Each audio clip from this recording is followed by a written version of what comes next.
performance chilliwack to get this thing looked after.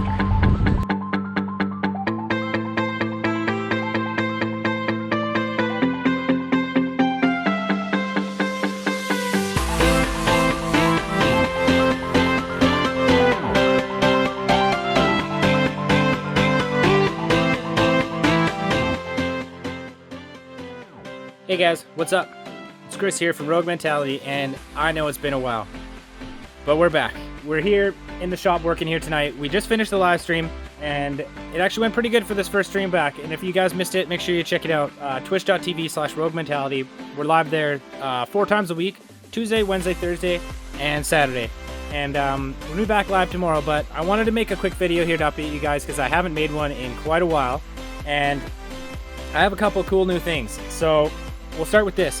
A couple weeks back, I was just cruising the internet, and actually I was just scrolling through Facebook, and something really cool came up, and I just absolutely had to bite on it. So, as you guys know, I like Rx7s a lot. They're my favorite car. They have been for many years, since literally like grade 9 in high school, and I've had quite a few of them now. I think I've had 11. Pretty sure it's 11 now. This one that you guys all know much of, this one's number 11.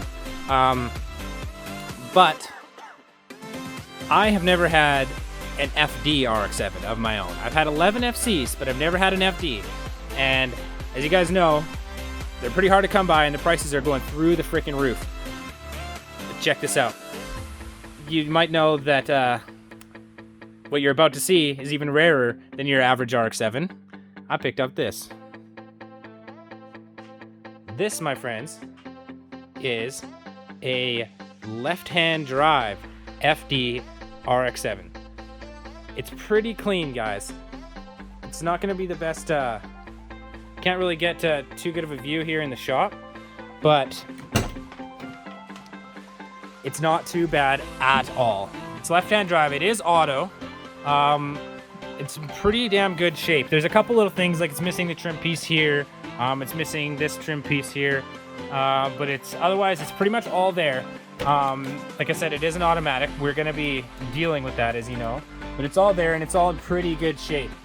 It's a tan interior, and yeah, the seats are a little bit crusty, but we're going to have those reupholstered into a nice black. We might wrap the dash in suede just to make it look a little bit nicer. It does. If the dash is pretty good, but it's not perfect. You can see here it's starting to split, but generally it's pretty good. This little grate here is a little bit rusty too, and the dash is starting to split. It's missing this small little trim piece here too, but generally it's all there. It looks pretty damn good. Basically the whole car looks pretty damn good. The passenger seat's a lot better shape than the driver's seat, which is, you know, pretty normal. This one's got a lot more wear and use. The car was originally, if I'm not mistaken, it was a car from Air. There's absolutely zero rust on this thing. It's fully complete. It does need some work in the engine, but it did run and drive when I bought it.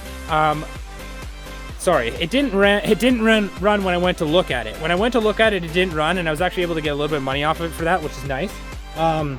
But I got it running within an hour of getting home, thanks to Tyler. And big thanks to Tyler for helping me out. I wouldn't have been able to get this car if it wasn't for Tyler. He's a good friend of mine, and he helps me out a lot with stuff. He's been a friend of mine since we were toddlers, and yeah, if it wasn't for him, we wouldn't have this car. So if you like it, comment thanks, Tyler. But it's pretty good. It's with, like I said, within an hour of getting home, I was able to get it running and pull it into the shop. The engine is all there. The engine is all there. It's got a cool factory strut bar and everything. As you can see, which is never a good sign when you're looking at an RX-7, is a bunch of rusty coolant coming out of the fucking rad cap. So it was overheating at some point, but it's all there. It's complete. It ran and drive when I got it. It looks really cool. I might have a little clip of it blowing some flames I can add into this video for you guys to take a look at. It's pretty nice. It comes on the stock wheels. We already changed it out to the SSRs. You guys might recognize these wheels. We've had these on the FC. We've had these on the S13 before. but the bronze looks really nice. So we're gonna run it like that. The plans for this car are to basically keep it stock. We're not gonna go crazy with this thing. This is not gonna be a big power drift car. This thing's actually not gonna be a drift car at all. We're gonna try to get this thing to work out as a nice daily. It's going to have the engine pulled out. We're gonna pull it out. We'll probably do that live on stream, twitch.tv/rogue mentality, and we will send it off to a reputable shop. There's 2 of them that I'm deciding from right now. I'm not sure which one I'm gonna bring it to yet, but it's gonna go to a shop. We're gonna have the engine refreshed, and we're gonna paint it. Not the same flake job we did on this car, but we are gonna paint it. It's probably gonna stay like a nice scarlet red. I like it quite a bit, to be honest. We're gonna do some minor chassis mods, like we'll do coilovers, extended lower ball joints, maybe an angle kit, maybe not, probably not, and some shit to rear out the toe and camber in the rear. So we want like a nice clean drift alignment, but this is not going to be a drift car. We might do the odd burnout and a couple of slides around corners and a couple of the local spots, but this is not going to be a track car. I want to finally have a nice daily street car that's like clean and cool. And yeah, we have a manual transmission waiting to go into it. We might pick up the Fisk manual CD09 swap, but we're probably just going to stay with the factory transmission because it is going to stay factory power. We're going to have it rebuilt and plop it back in just as it was, all factory. We're going to redo all the vacuum lines and stuff like that, but generally we're going to keep it stock, fresh paint, nice alignment, good fitment, and run it. Make it run good, make it sound good. And yeah, so that's it. Stay tuned for this car. We got big plans for this car. It's gonna be sick. We're gonna do lots of photo shoots and go to meets and stuff like that in this thing. Left-hand drive cars, as you might know, are very rare. These things are going for like 60 grand Canadian or more on all the marketplaces and stuff like that. So we picked this up for a bargain. I'll tell you that much. It was a bargain. It was still a lot of money, but for one of these things in such good shape, it was a bargain. It's only got a few small dings to it. This is just a paint chip. There was a tiny little bit of Bondo on the edge of this door here, but generally, it's super clean. We're gonna do everything we can to keep it clean. We're gonna restore this thing, and it's gonna be real nice. I'm pretty excited for that. But that's about it for that. Stay tuned for that. Make sure you sub to the channel if you haven't already. If you want to see a pretty nice left-hand drive Rx7 build.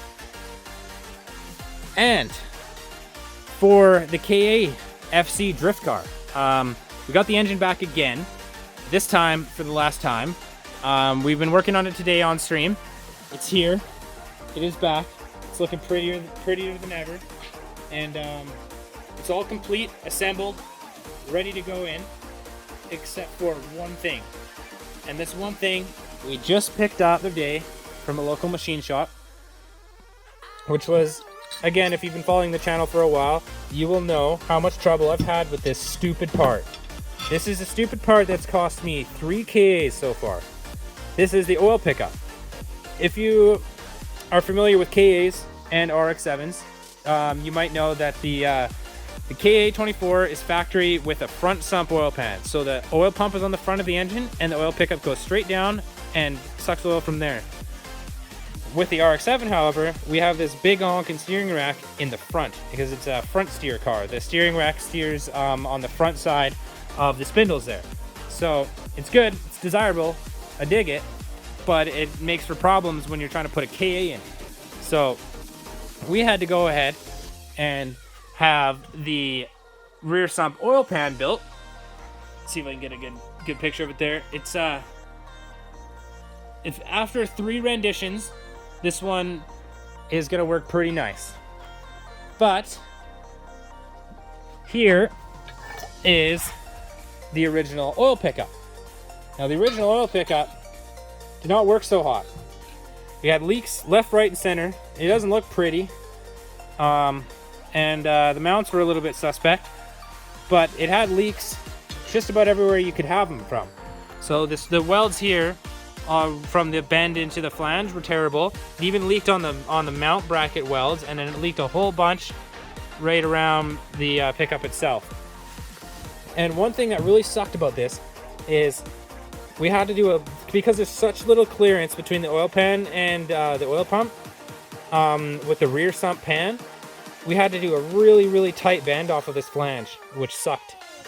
So the local machine shop came up with a fantastic idea, was to build this block that we would bolt on straight to the oil pump, and then bolt on the pickup tube straight to that block here, so it goes out. It's I don't know if you can see this here, but it just goes right through there. It's a nice machine job. They did a really good job on this, and it looks really good. We got really nice brackets. The brackets are welded to the tube itself, as opposed to how I had it with it on the pickup itself, which was kind of dumb in hindsight. That was not very smart. I shouldn't have done that. But this new one here is real nice. We're gonna like this thing.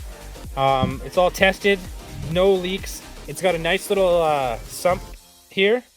So it's as you might know, you can have problems with if you have too much oil pressure or too much suction. This thing can suck to the bottom of the oil pan and you can lose oil pressure. It has these nice little nibs here, so if it does suck flat, you'll still have an air gap, so you will have suction at around 360 degrees. What some people will do with this one, if that happens, what they do is they notch it. So you'll notch it here, so if it does suck, you'll still have the oil coming out of this notch, but then it's only this tiny little bit. This thing, if it does suck flat, you'll still have 360 degrees of suction, and you should get enough oil to at least not kill your engine in that time, or do minimal damage if you do. We're not really worried about there because we got big honking brackets here. These brackets are nice and strong. When it's bolted up onto the engine, it's real sturdy. The only thing we're waiting on to put this in is the gasket here. It's a 2-bolt gasket that goes around. We have one in here, but we only had the one because we were kind of planning on using one of these. Now that we needed 2 gaskets, we have to pick up another one. But once we pick that up, we're gonna plop it in this engine and we'll be good to go. We're real excited about it. It's gonna be good. This FC has been sad. It's been sad. We're doing some final touches on the paint. We had a little run here, so we sanded that out. We're just about done sanding out this run to anti-grav run. We had this when we were painting this. It was hanging, so it ran on this side. Unfortunately, I had some problems with my gun and with my technique, and ended up causing some runs. It looks a little bit messy, but if you look close, you can see that we haven't sanded through the sparkle at all, and eventually it's going to look like this, where it's nice and smooth and there's no run, and you still have the sparkle. So it'll look like that when it's all done, and it looks pretty nice. We've been really happy with this paint so far. So we'll touch up these other spots, do a quick scuff over the whole rest of the car, and then we have it cut polished. So it's going to be gloss and brand new with no runs, no issues at all. So that's exciting. So we'll get this engine in, we'll finish out the paint. We're gonna bring this thing out to Post Haste Performance in Chilliwack to get them to reset the timing. This engine is tuned with the old school distributor timing too, so it's got to be set right. It's got to be set precisely. So once that's done, this thing will be ready to go. We have the transmission has been cleaned up as good as we can. We have a new seal under the shifter, new boot, new output shaft gasket, and yeah, we're gonna be ready. So there's big things coming in the works here at Rogue Mentality. So you stay tuned to the channel. If you haven't subscribed to the channel already, please do. I assure you, if you like cars, if you like Rx7 stuff, you found the right place. We're gonna be building these things, not necessarily from the ground up, because they've already been built from the ground up. We built this car almost entirely live on stream, and this one is going to be done just the same. As I said, we stream 4 days a week, and we'll be working on the car. And yeah, we're excited to have you. If it's your first time here, welcome. If you're coming back, thank you guys. I love you. We'll see you soon. We'll see you on the stream. And as always, drive fast, take chances, go Rogue.